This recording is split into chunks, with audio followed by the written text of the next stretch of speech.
Hello, and welcome back to Storytime Banned Books Read with Me.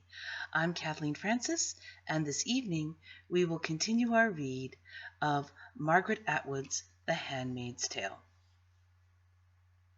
Part 5, Nap, Chapter 13.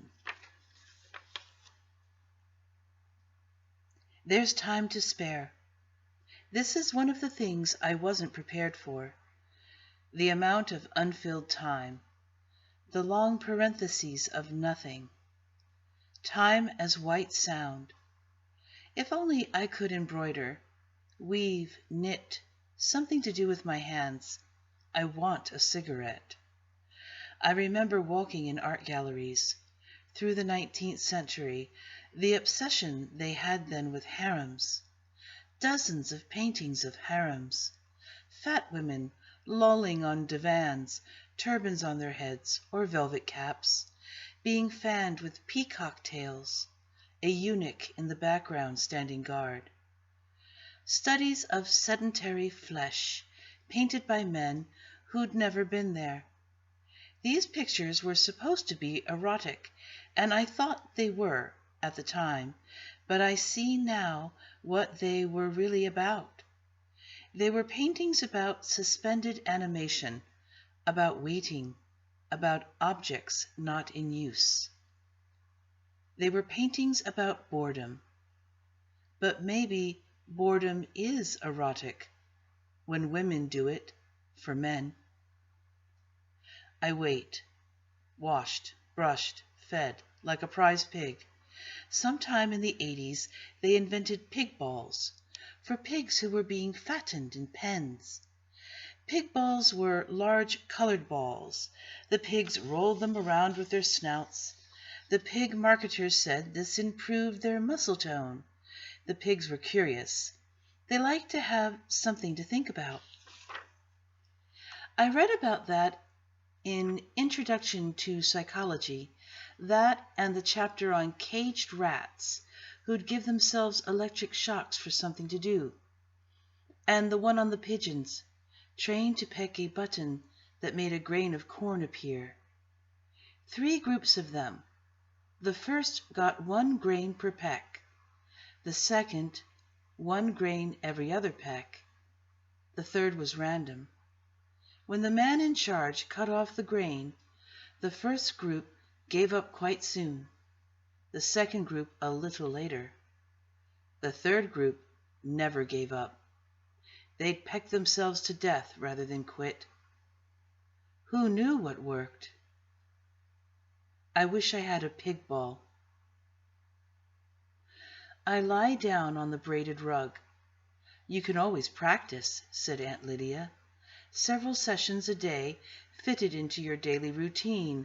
Arms at the sides, knees bent, lift the pelvis, roll the backbone down, tuck, again. Breathe in to the count of 5, hold, expel.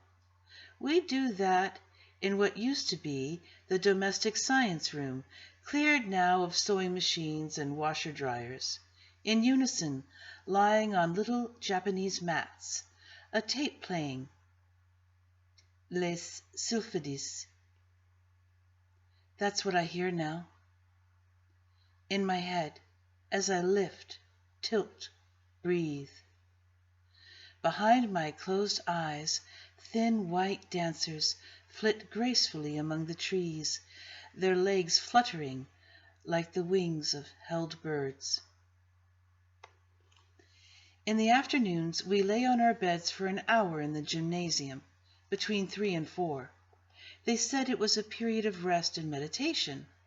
I thought then they did it because they wanted some time off themselves from teaching us, and I know the aunts, not on duty, went off to the teacher's room for a cup of tea, or whatever they called by that name.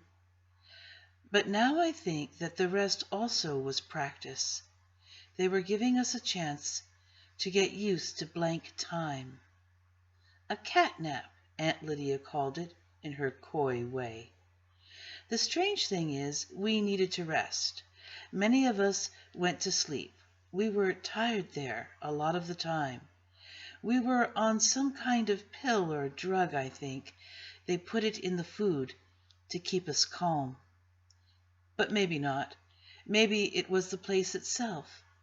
After the first shock, after you'd come to terms, it was better to be lethargic. You could tell yourself you were saving up your strength.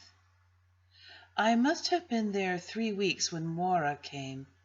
She was brought into the gymnasium by 2 of the aunts in the usual way, while we were having our nap. She still had her other clothes on, jeans and a blue sweatshirt. Her hair was short. She'd defied fashion as usual, so I recognized her at once. She saw me too, but she turned away. She already knew what was safe. There was a bruise on her left cheek, turning purple. The aunts took her to a vacant bed where the red dress was already laid out. She undressed, began to dress again, in silence, the aunts standing at the end of the bed, the rest of us watching from inside our slitted lids. As she bent over, I could see the knobs on her spine. I couldn't talk to her for several days.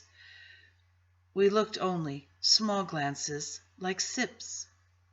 Friendships were suspicious. We knew it. We avoided each other during the mealtime lineups in the cafeteria and in the halls between classes. But on the 4th day, she was beside me during the walk, 2 by 2 around the football field. We weren't given the white wings until we graduated. We had only the veils, so we could talk, as long as we did it quietly and didn't turn to look at one another. The aunts walked at the head of the line and at the end, so the only danger was from the others.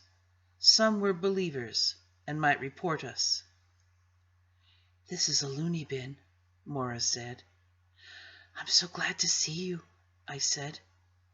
"Where can we talk?" said Mora. "Washroom," I said. "Watch the clock. End stall, 2:30. That was all we said. It makes me feel safer that Mora is here. We can go to the washroom if we put our hands up, though there's a limit to how many times a day. They mark it down on a chart. I watch the clock, electric and round, at the front over the green blackboard. 2:30 comes during testifying. Aunt Helena is here, as well as Aunt Lydia, because testifying is special. Aunt Helena is fat. She once headed a Weight Watchers franchise operation in Iowa. She's good at testifying. It's Janine, telling about how she was gang raped at 14 and had an abortion. She told the same story last week. She seemed almost proud of it while she was telling. It may not even be true. At testifying, it's safer to make things up than to say you have nothing to reveal. But since it's Janine, it's probably more or less true. But whose fault was it? Aunt Helena says, holding up one plump finger. Her fault. Her fault. Her fault, we chant in unison. Who led them on? Aunt Helena beams, pleased with us. She did. She did. She did. Why did God allow such a terrible thing to happen? Teach her a lesson. Teach her a lesson. Teach her a lesson. Last week, Janine burst into tears. Aunt Helena made her kneel at the front of the classroom, hands behind her back, where we could all see her, her red face and dripping nose, her hair dull blonde, her eyelashes so light they seemed not there, the lost eyelashes of someone who's been in a fire, burned eyes. She looked disgusting, weak, squirmy, splotchy, pink, like a newborn mouse. None of us wanted to look like that, ever. For a moment, even though we knew what was being done to her, we despised her. Crybaby, crybaby, crybaby. We meant it, which is the bad part. I used to think well of myself. I didn't then. That was last week.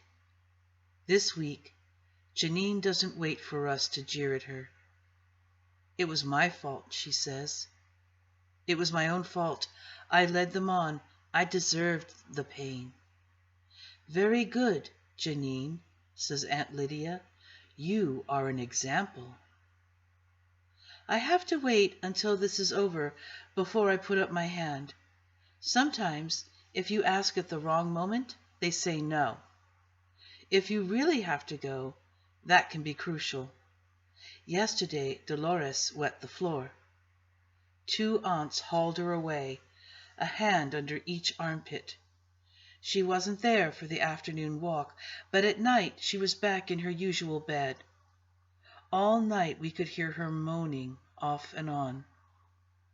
What did they do to her? We whispered from bed to bed. I don't know. Not knowing makes it worse. I raise my hand. Aunt Lydia nods.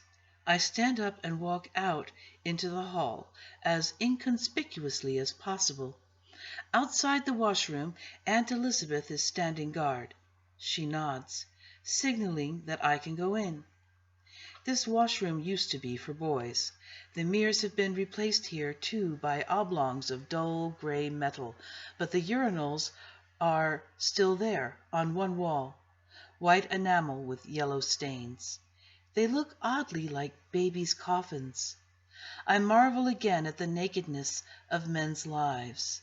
The showers right out in the open, the body exposed for inspection and comparison, the public display of privates. What is it for? What purposes of reassurance does it serve? The flashing of a badge. Look, everyone, all is in order. I belong here. Why don't women have to prove to one another that they are women? Some form of unbuttoning, some split crotch routine, just as casual, a dog-like sniffing. The high school is old. The stalls are wooden, some kind of chipboard.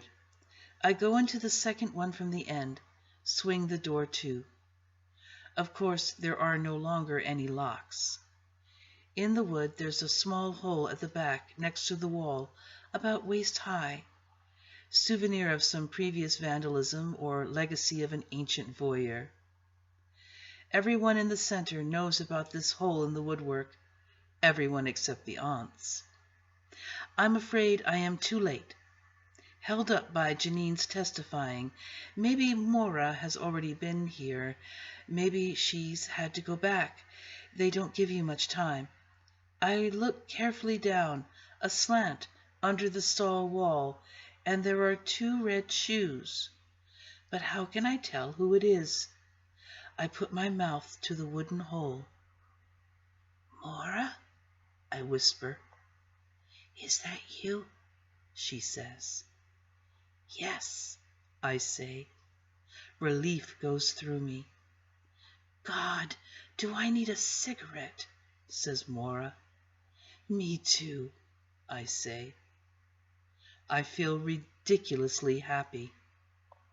I sink down into my body as into a swamp. Fenland, where only I know the footing. Treacherous ground, my own territory.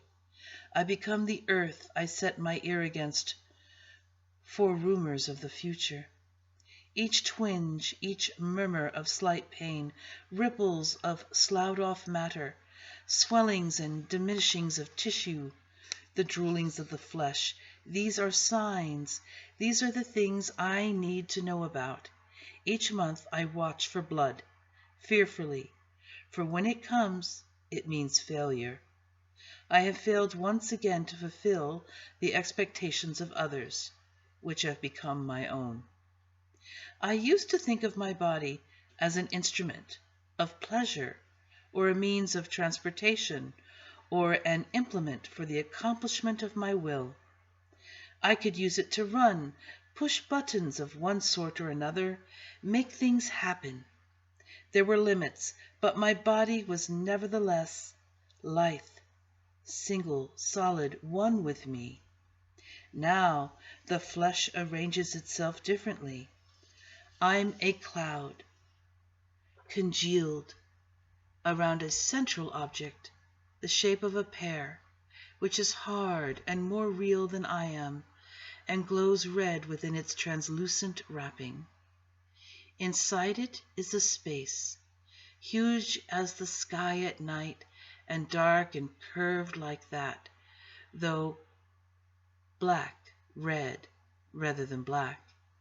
Pinpoints of light swell, sparkle, burst, and shrivel within it, countless as stars. Every month there is a moon, gigantic, round, heavy, an omen. It transits, pauses, continues on, and passes out of sight, and I see despair coming toward me like famine. I feel that empty again and again. I listen to my heat, my heart beating wave upon wave, salty and red, continuing on and on, marking time. I'm in our first apartment, in the bedroom. I'm standing in front of the cupboard, which has folding doors made of wood. Around me, I know it's empty. All the furniture is gone. The floors are bare. No carpets even. But despite this, the cupboard is full of clothes. I think they're my clothes, but they don't look like mine. I've never seen them before.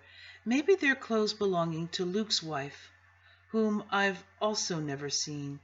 Only pictures and a voice on the phone, late at night, when she was calling us, before the divorce. But no, they're my clothes all right. I need a dress. I need something to wear. I pull out dresses, black, blue, purple, jackets, skirts. None of them will do. None of them even fits. They're too big or too small. Luke is there, behind me. I turn to see him. He won't look at me. He looks down at the floor, where the cat is rubbing itself against his legs, mewing and mewing plaintively. It wants food, but how can there be any food with the apartment so empty? Luke, I say. He doesn't answer. Maybe he doesn't hear me. It occurs to me that he may not be alive. I'm running, with her holding my hand, pulling, dragging her through the bracken. She's only half awake because of the pill I gave her, so she wouldn't cry or say anything that would give us away. She doesn't know where she is. The ground is uneven, rocks, dead branches, the smell of damp earth, old leaves. She can't run fast enough. By myself, I could run faster. I'm a good runner. Now she's crying. She's frightened. I want to carry her, but she would be too heavy. I have my hiking boots on, and I think, when we reach the water, I'll have to kick them off. Will it be too cold? Will she be able to swim that far? What about the current? We weren't expecting this. Quiet, I say to her angrily. I think about her drowning, and this thought slows me. Then the shots come behind us, not loud, not like firecrackers, but sharp and crisp, like a dry branch snapping. It sounds wrong. Nothing ever sounds the way you think it will, and I hear the voice. Down! Is it a real voice, or a voice inside my head, or my own voice, out loud? I pull her to the ground and roll on top of her to cover her, shield her. Quiet, I say again. My face is wet. Sweat or tears.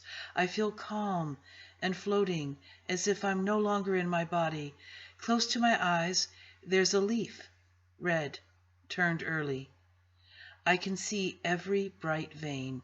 It's the most beautiful thing I've ever seen. I ease off. I don't want to smother her. Instead, I curl myself around her, keeping my hand over her mouth. There's breathing and the knocking of my heart, like pounding at the door of a house at night where you thought you would be safe. It's all right. I'm here, I say, whisper. Please be quiet. But how can she? She's too young. It's too late. We come apart. My arms are held, and the edges go dark, and nothing is left but a little window, a very little window, like the wrong end of a telescope, like the window on a Christmas card, an old one, night and ice outside, and within a candle, a shining tree, a family. I can hear the bells even, sleigh bells from the radio, old music, but through this window I can see, small but very clear, I can see her going away from me, through the trees which are already turning red and yellow, holding out her arms to me, being carried away. The bell awakens me, and then Cora knocking at my door. I sit up on the rug, wipe my wet face with my sleeve. Of all the dreams, this is the worst.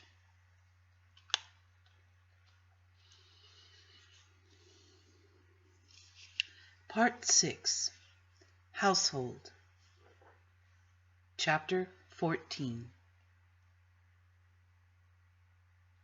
When the bell has finished, I descend the stairs, a brief waif in the eye of glass that hangs on the downstairs wall. The clock ticks with its pendulum, keeping time. My feet in their neat red shoes count the way down. The sitting room door is wide open. I go in. So far, no one else is here. I don't sit, but take my place, kneeling, near the chair with the footstool where Serena Joy will shortly enthrone herself, leaning on her cane while she lowers herself down. Possibly she'll put a hand on my shoulder to steady herself, as if I'm a piece of furniture. She's done it before. The sitting room would once have been called a drawing room, perhaps, then a living room. Or maybe it's a parlor, the kind with spiders and flies, but now it's officially a sitting room, because that's what is done in it by some. For others, there's standing room only. The posture of the body is important, here and now. Minor discomforts are instructive. The sitting room is subdued, symmetrical. It's one of the shapes money takes when it freezes. Money has trickled through this room for years and years, as if through an underground cavern, crusting and hardening like stalactites into these forms. Mutely, the varied surfaces present themselves, the dusk rose velvet of the drawn drapes, the gloss of the matching chairs, 18th century, the cow's tongue hush of the tufted Chinese rug on the floor, with its peach-pink peonies, the suave leather of the commander's chair, the glint of brass on the box beside it. The rug is authentic. Some things in this room are authentic, some are not. For instance, 2 paintings, both of women, one on either side of the fireplace. Both wear dark dresses, like the ones in the old church, though of a later date. The paintings are possibly authentic. I suspect that when Serena Joy acquired them, after it became obvious to her that she'd have to redirect her energies into something convincingly domestic, she had the intention of passing them off as ancestors. Or maybe they were in the house when the commander bought it. There's no way of knowing such things. In any case, there they hang, their backs and mouths stiff, their breasts constricted, their faces pinched, their caps starched, their skin grayish white, guarding the room with their narrowed eyes.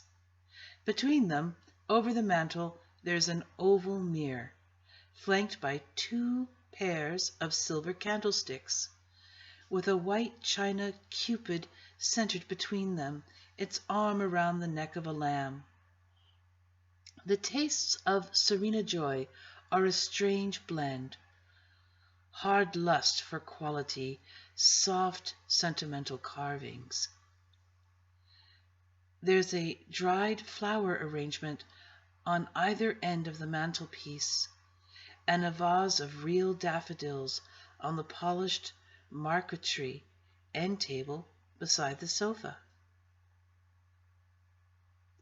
The room smells of lemon oil, heavy cloth, fading daffodils, the leftover smells of cooking that have made their way from the kitchen or the dining room, and of Serena Joy's perfume, Lily of the Valley. Perfume is a luxury. She must have some private source. I breathe it in, thinking I should appreciate it.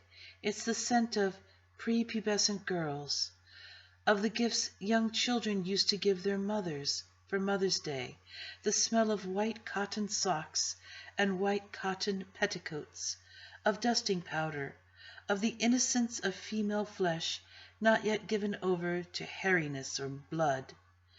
It makes me feel slightly ill, as if I'm in a closed car on a hot, muggy day with an older woman wearing too much face powder. This is what the sitting room is like. This is what it is like, despite its elegance. I would like to steal something from this room. I would like to take some small thing, the scrolled ashtray, the little silver pillbox from the mantel perhaps, or a dried flower. Hide it in the folds of my dress or in my zippered sleeve. Keep it there until this evening is over. Secret it in my room, under the bed, or in a shoe, or in a slit in the hard petit-point faith cushion. Every once in a while, I would take it out and look at it. It would make me feel that I have power. Such a feeling would be an illusion and too risky. My hands stay where they are, folded in my lap, thighs together, heels tucked underneath me, pressed up against my body, head lowered. In my mouth, there's the taste of toothpaste, fake mint and plaster. I wait for the household to assemble. Household. That is what we are. The commander is the head of the household. The house is what he holds, to have and to hold, till death do us part. The hold of a ship, hollow. Cora comes in first, then Rita, wiping her hands on her apron. They too have been summoned by the bell. They resent it. They have other things to do, the dishes, for instance. But they need to be here. They all need to be here. The ceremony demands it. We are all obliged to sit through this, one way or another. Rita scowls at me before slipping in to stand behind me. It's my fault, this waste of her time. Not mine, but my body's. If there is a difference. Even the commander is subject to its whims. Nick walks in, nods to all three of us, looks around the room. He too takes his place behind me, standing. He's so close that the tip of his boot is touching my foot. Is this on purpose? Whether it is or not, we are touching. 2 shapes of leather.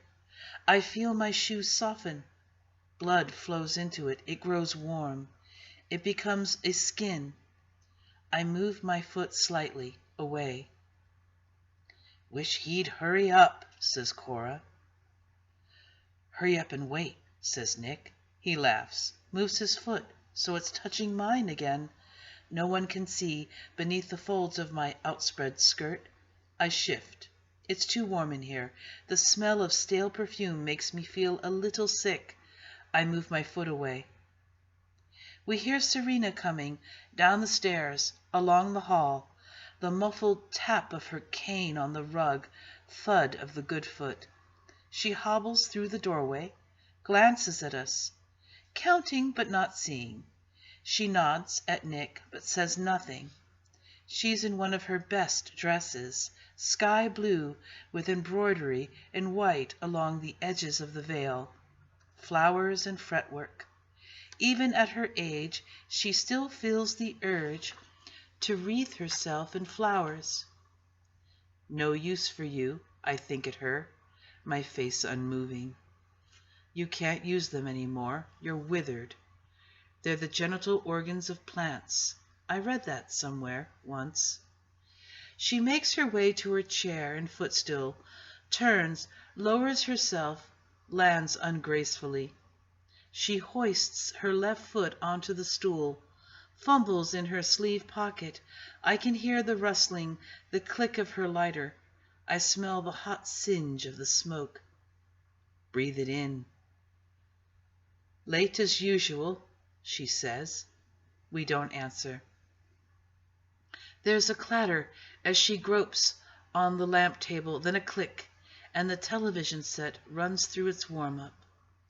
A male choir with greenish-yellow skin. The color needs adjusting. They're singing, "Come to the church in the wildwood." "Come, come, come, come," sing the basses. Serena clicks the channel changer. Waves, colored zigzags, a garble of sound.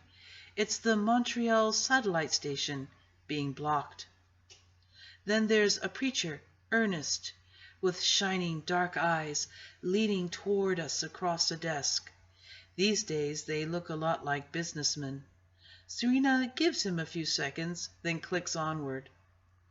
Several blank channels, then the news.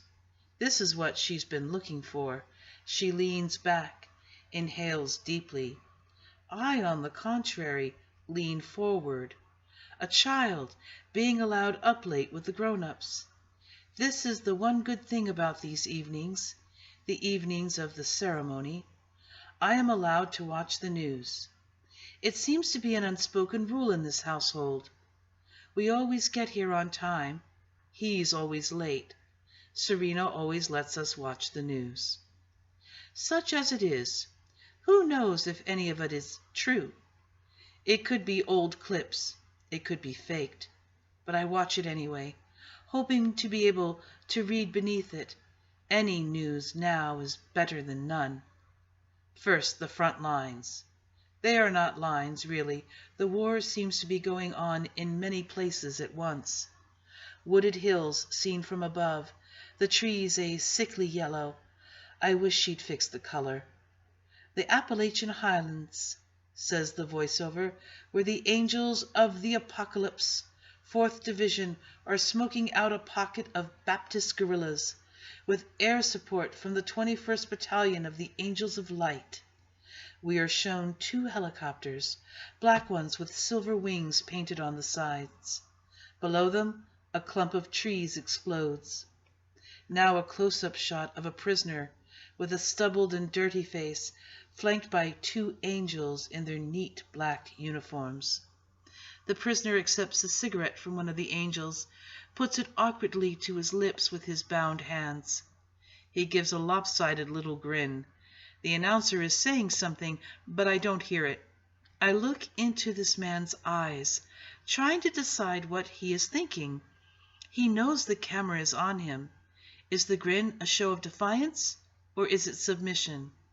Is he embarrassed at having been caught? They only show us victories, never defeats. Who wants bad news? Possibly he's an actor. The anchorman comes on now. His manner is kindly, fatherly. He gazes out at us from the screen, looking with his tan and his white hair and candid eyes, wise wrinkles around them, like everybody's ideal grandfather. What he's telling us, his level smile implies, is for our own good. Everything will be all right soon. I promise. There will be peace. You must trust. You must go to sleep like good children. He tells us what we long to believe. He's very convincing. I struggle against him. He's like an old movie star, I tell myself, with false teeth and a face job. At the same time, I sway towards him like one hypnotized. If only it were true, if only I could believe. Now he's telling us that an underground espionage ring has been cracked by a team of eyes, working with an inside informant. The ring has been smuggling precious national resources over the border into Canada. 5 members of the heretical sect of Quakers have been arrested, he says, smiling blandly, and more arrests are anticipated. 2 of the Quakers appear on screen, a man and a woman. They look terrified, but they're trying to preserve some dignity in front of the camera. The man has a large, dark mark on his forehead. The woman's veil has been torn off, and her hair falls in strands over her face. Both of them are about 50. Now we can see a city, again from the air. This used to be Detroit. Under the voice of the announcer, there's the thunk of artillery. From the skyline, columns of smoke ascend. Resettlement of the children of Ham is continuing on schedule, says the reassuring pink face back on the screen. 3,000 have arrived this week in National Homeland 1, with another 2,000 in transit. How are they transporting that many people at once? Trains, buses? We are not shown any pictures of this. National Homeland 1 is in North Dakota. Lord knows what they're supposed to do once they get there. Farm is the theory. Serena Joy has had enough of the news. Impatiently, she clicks the button for a station change, comes up with an aging bass baritone, his cheeks like emptied udders. Whispering hope is what he's singing. Serena turns him off. We wait. The clock in the hall ticks. Serena lights another cigarette. I get into the car. It's a Saturday morning. It's a September. We still have a car. Other people have had to sell theirs. My name isn't Offred. I have another name, which nobody uses now because it's forbidden. I tell myself it doesn't matter. Your name is like your telephone number, useful only to others. But what I tell myself is wrong. It does matter.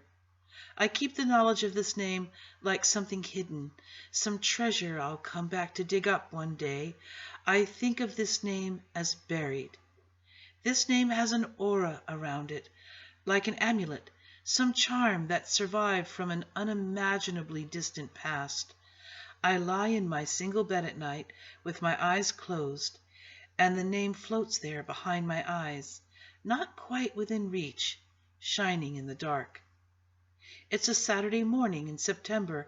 I'm wearing my shining name. The little girl who is now dead sits in the back seat with her 2 best dolls, her stuffed rabbit, Mangy, with age and love. I know all the details. They are sentimental details, but I can't help that. I can't think about the rabbit too much, though. I can't start to cry, here on the Chinese rug, breathing in the smoke that has been inside Serena's body. Not here. Not now. I can do that later. She thought we were going on a picnic, and in fact, there is a picnic basket on the back seat beside her with real food in it, hard-boiled eggs, thermos and all. We didn't want her to know where we were really going.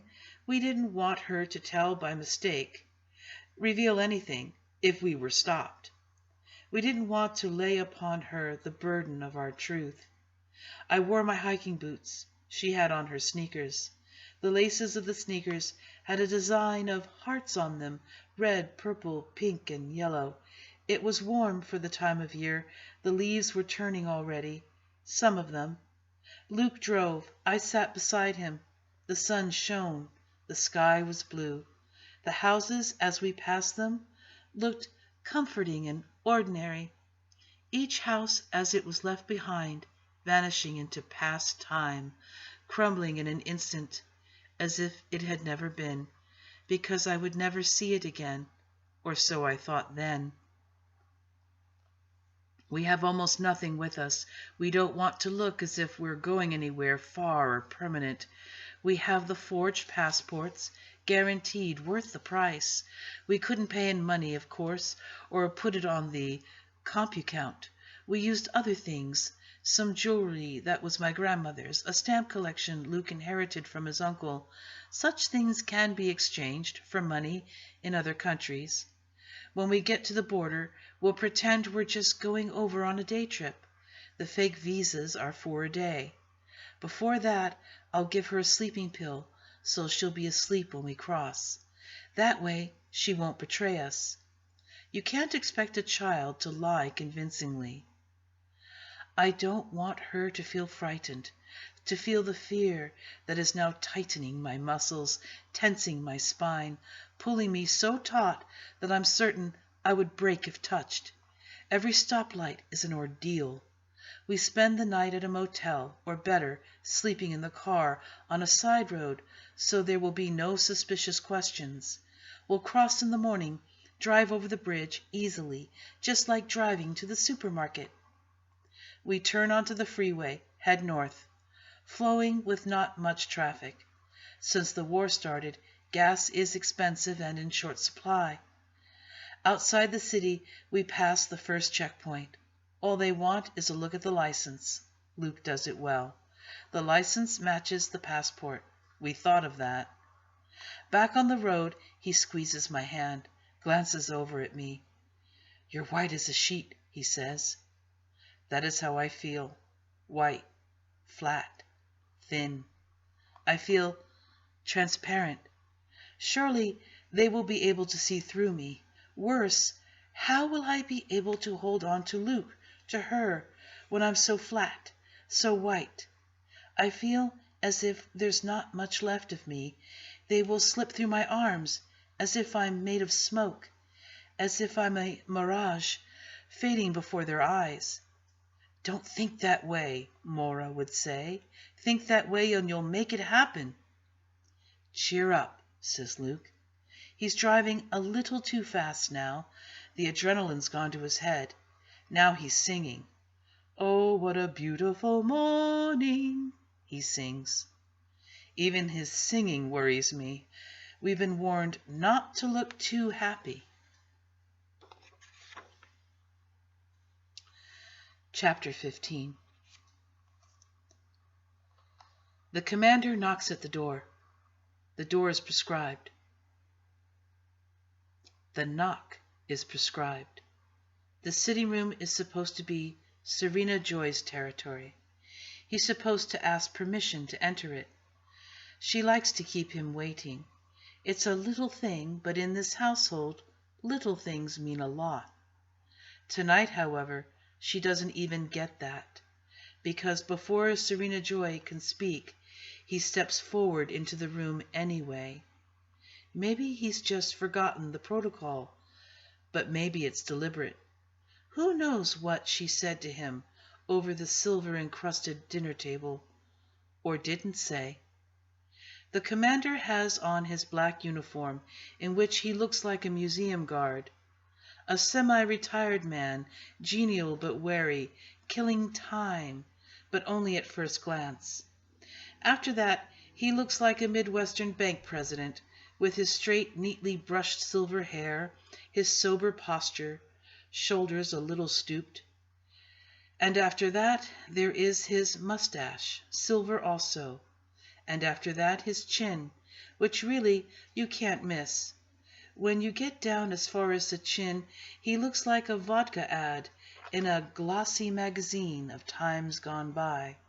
His manner is mild, his hands large, with thick fingers and acquisitive thumbs. His blue eyes uncommunicative, falsely innocuous. He looks us over as if taking inventory. One kneeling woman in red, one seated woman in blue, two in green, standing, a solitary man, thin-faced in the background. He manages to appear puzzled, as if he Can't quite remember how we all got in here.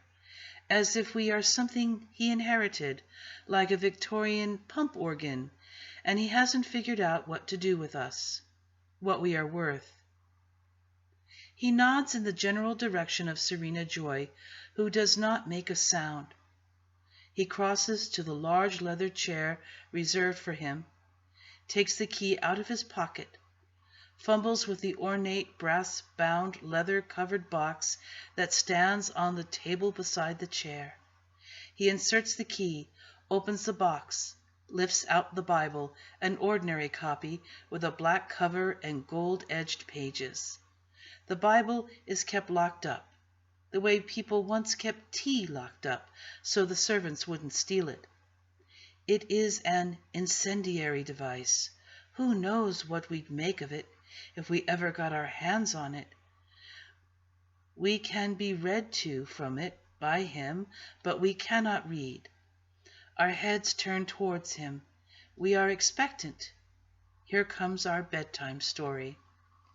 The commander sits down and crosses his legs, watched by us. The bookmarks are in place. He opens the book. He clears his throat a little, as if embarrassed. "Could I have a drink of water?" he says to the air. "Please," he adds. Behind me, one of them, Cora or Rita, leaves her space in the tableau and pads off towards the kitchen. The commander sits, looking down. The commander sighs, takes out a pair of reading glasses from inside his jacket pocket. Gold rims, slips them on. Now he looks like a shoemaker in an old fairy tale book. Is there no end to his disguises of benevolence? We watch him, every inch, every flicker. To be a man watched by women, it must be entirely strange to have them all watching him all the time, to have them wondering, what's he going to do next? To have them flinch when he moves, even if it's a harmless enough move, to reach for an ashtray perhaps, to have them sizing him up, to have them thinking, he can't do it, he won't do it, he'll have to do. This last as if he were a garment, out of style or shoddy, which must nevertheless be put on because there's nothing else available. To have them putting him on, trying him out, while he himself puts them on, like a sock over a foot,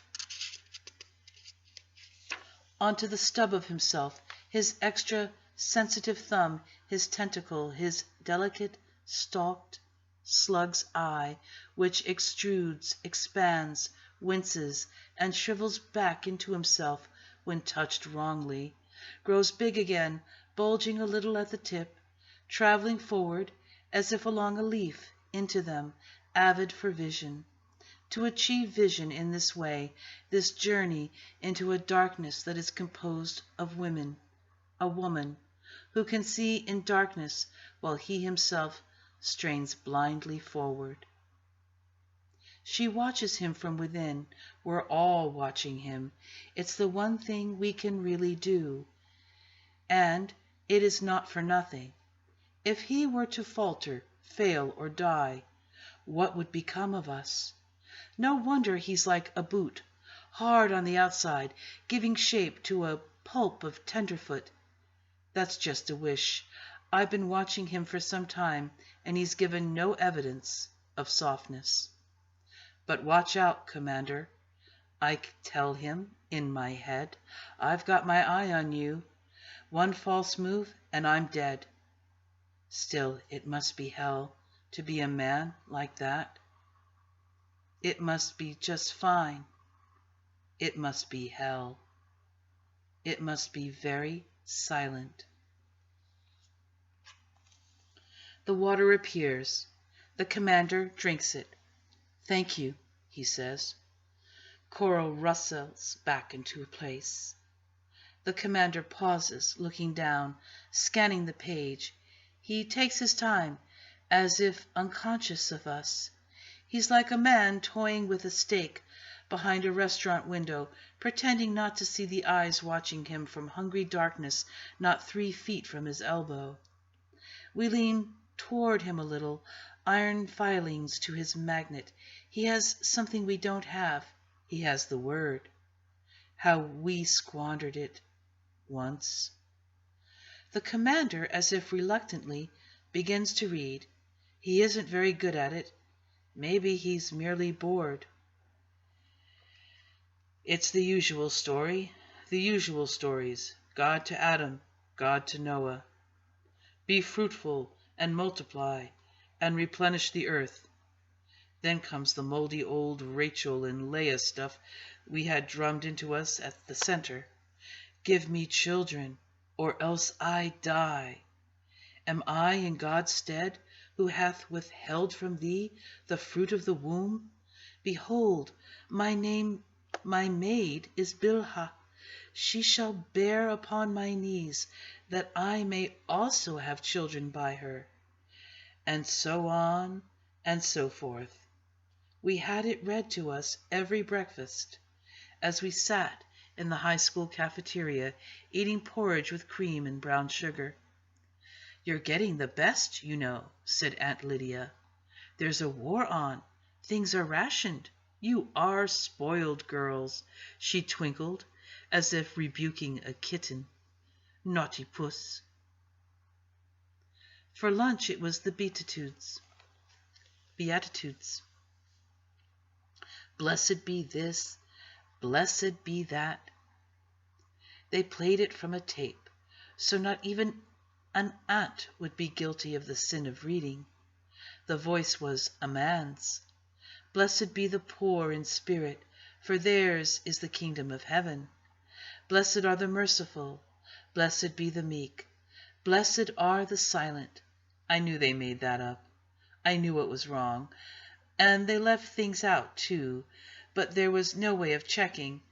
Blessed be those that mourn, for they shall be comforted. Nobody said when. I checked the clock. During dessert, canned pears with cinnamon. Standard for lunch, and look for Maura in her place 2 tables over. She's gone already. I put my hand up. I am excused. We don't do this too often, and always at different times of day. In the washroom, I go to the second last stall as usual. Are you there? I whisper. Large as life and twice as ugly, Maura whispers back. What have you heard? I ask her. Nothing much. I've got to get out of here. I'm going bats. I feel panic. No, Maura, I say. Don't try it. Not on your own.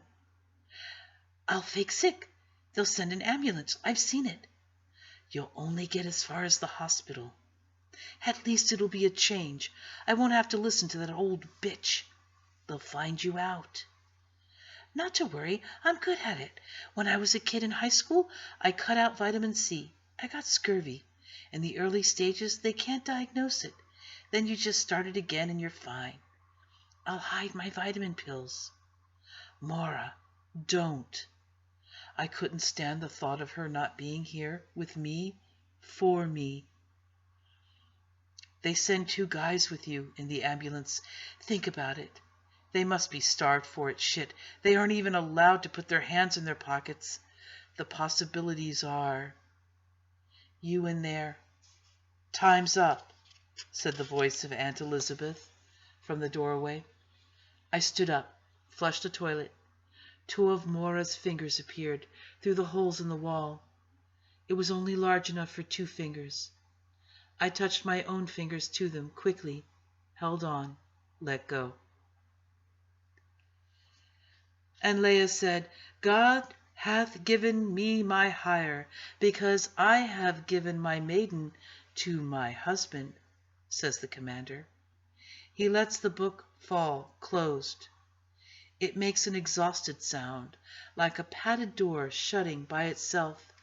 At a distance, a puff of air. The sound suggests the softness of the thin, oniony pages, how they would feel under the fingers, soft and dry, like Papier, pink and powdery from the time before. You'd get it in booklets for taking the shine off your nose, in those stores that sold candles and soaps in the shapes of things, seashells, mushrooms, like cigarette paper, like petals. The commander sits with his eyes closed for a moment, as if tired. He works long hours. He has a lot of responsibilities. Serena has begun to cry. I can hear her behind my back. It isn't the first time. She always does this, the night of the ceremony. She's trying not to make a noise. She's trying to preserve her dignity in front of us. The upholstery and the rugs muffle her, but we can hear her clearly despite that. The tension between her lack of control and her attempt to suppress this lack is horrible. It's like a fart in church. I feel, as always, the urge to laugh, but not because I think it's funny. The smell of her crying spreads over us, and we pretend to ignore it. The commander opens his eyes, notices, frowns, ceases to notice. "Now we will have a moment of silent prayer," says the commander. "We will ask for a blessing and for success in all our ventures."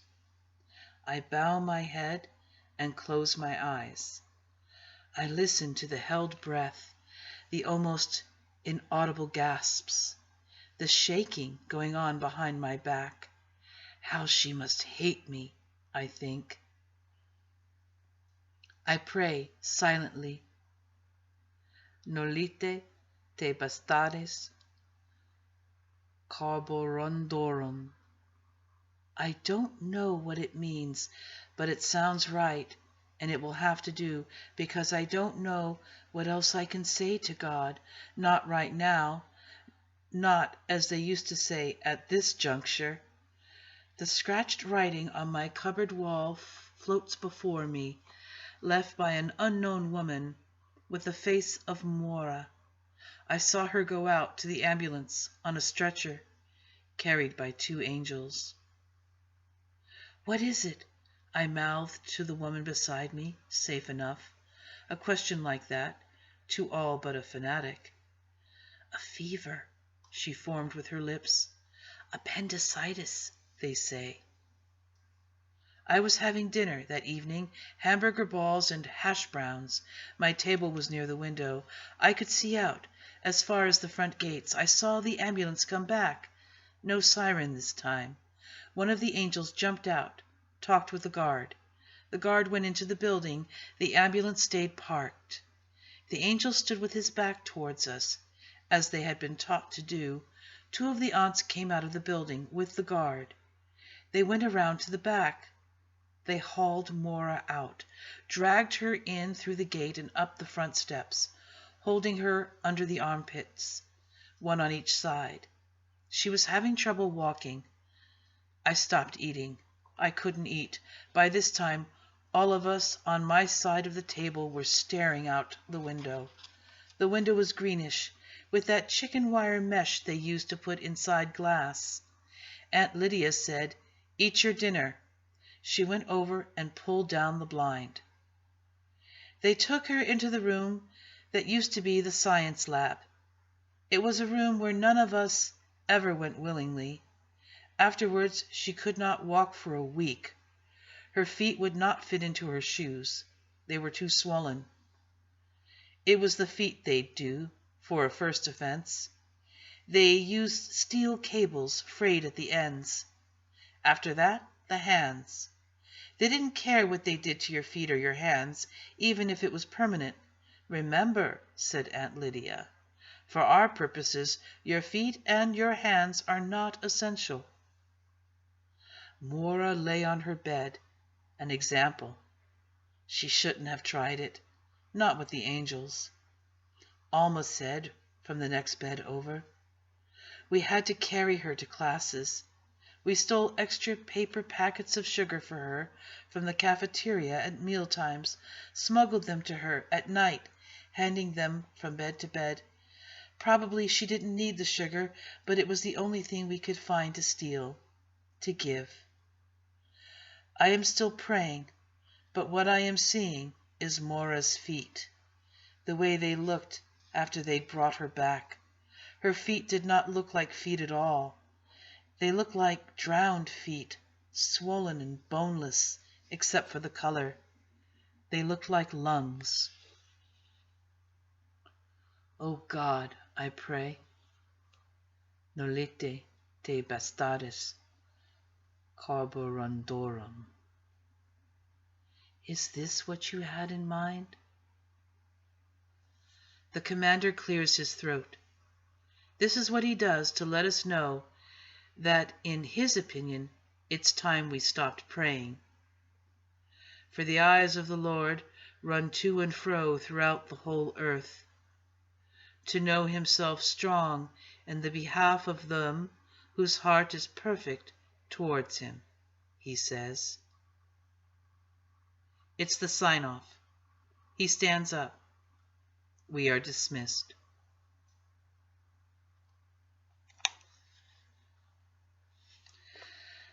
Well, we'll stop there. And again, I thank you for joining me. And until next time, blessed be.